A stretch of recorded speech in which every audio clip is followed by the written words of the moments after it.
То това е притеснителното изкуствен интелект да не добие емоция, защото той е изкуствен, той уж да рекламира с това, че няма емоция и нито може да го обидиш, нито може да го заплашиш, ама всъщност това е притеснително. Ти мислиш ли, че може да добие емоция, все пак е машина? Аз според вас възможно ли е истинска заплаха? Филма Терминатор. Си мисля, че ако станат живи същества, примерно роботи, ако станат, може и да е възможно.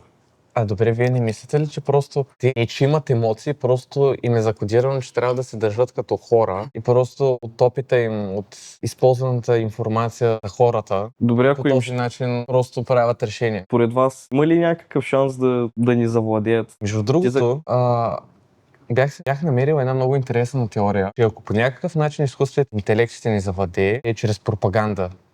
В смисъл, че ще започнат да излизат реклами на мъжете, те не се нуждаят от жени, и на жените, че те не се нуждаят от мъже, че могат сами да се оправят живота. И по този начин ще се спре репродукцията на хората и ще изчезнем.